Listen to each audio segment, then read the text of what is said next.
Hey, what is up everyone, it's Quan, and today we'll be looking at the new Drift Gates mode in Asphalt Legends. This is one of the 3 new game modes for the Mount Fuji update because while like the patch notes said, there will be a new game mode for each season of the update, but obviously since we just barely started with the Touge Masters season, Drift Gates is the only one available to us right now.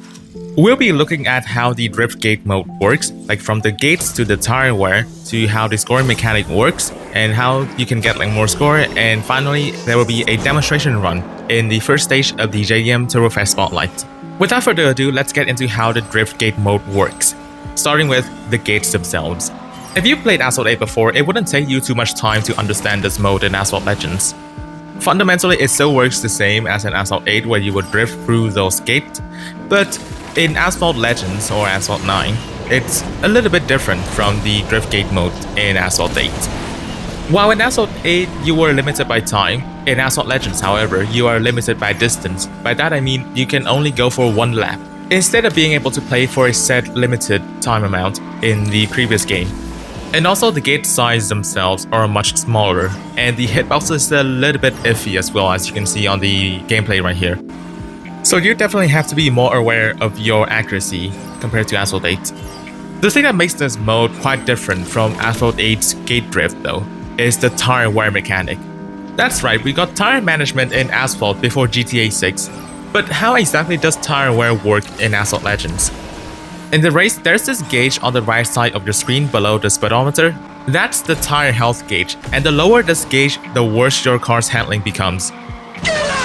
Just simply going on ground will lower the gauge at a pretty slow rate, but once you start drifting, it will empty out at a much faster rate.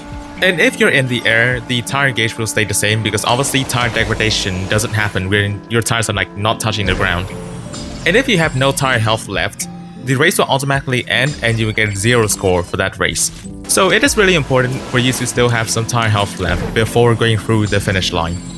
The tire wear modifier is duration based and not distance based, so make sure to drift at like the highest speed possible through these gates instead of like just zigzagging around and drifting very slowly. In the same 5 seconds, a car drifting at 260 km per hour will still have the same tire wear as a car drifting at 200 km per hour. So there's no reason to go slowly in this mode at all. No more permanent zigzagging like in Asphalt 8. You will actually have to manage your tires in the gate drift mode in Asphalt Legends. Like you have to understand like when not to drift, when to drift, and then to go in the air as much as possible to save your tires. And that is it for the gameplay mechanics. Now we're getting into the scoring mechanics of the gate drift mode.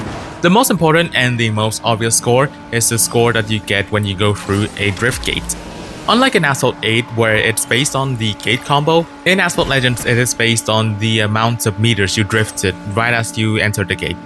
On screen right now is an example of the MK4 Supra in the second stage of the JDM Turbofest Spotlight, where when I go through like these first 4 gates in here, I got 64, 86, 119 and then 150 points, in which the first 3 perfectly corresponds to the meters I drifted as I entered the gate.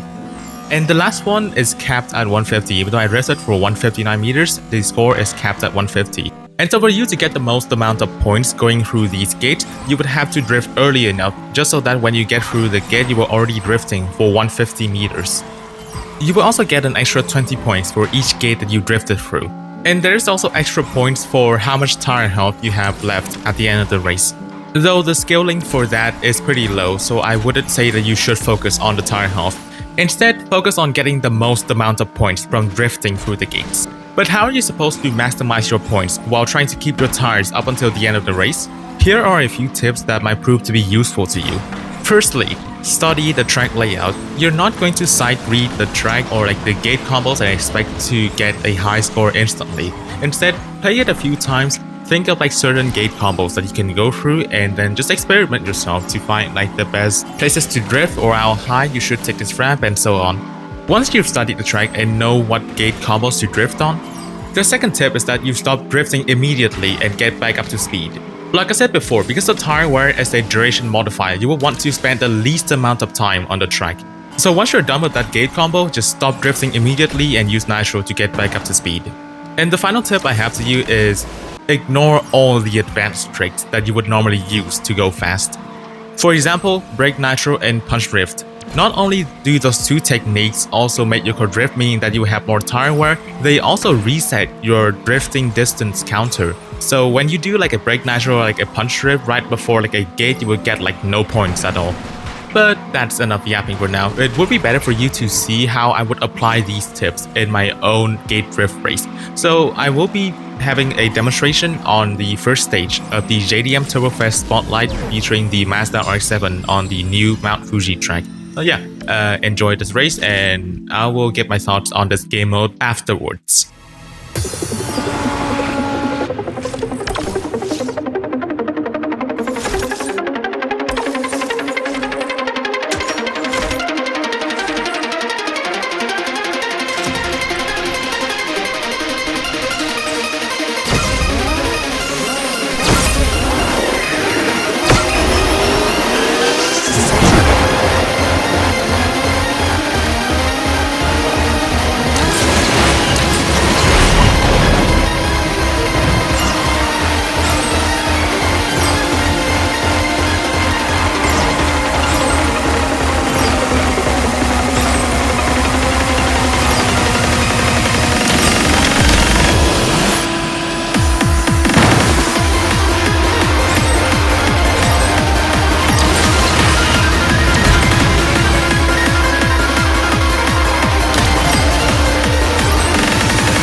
So yeah, we're coming to the end of this video right here. I would like to say that I do really enjoy this new drift mode. Even though like it takes some time to be used to, it's still something relatively different, and I do enjoy like the tire management aspect, which is something that we have not gotten in Asphalt. The only thing I would critique is that when the tire health reaches 0, why doesn't the tire just like pop and the car just flips over and brake or something? That would have been so much better for this mode. But aside from that, I do enjoy the gameplay. It's pretty different from what I normally do, but it's really nice to play something different after like months of like literally nothing going on in Asphalt. Too bad the Spotlight is kinda like meh when it comes to rewards, but I do really enjoy the gameplay and I hope to see this mode again outside of the Spotlight and in other places. But yeah, that is it for this video today. Thank you all for watching. I hope that you've gotten something out of this, and I will see you in the next one. See ya!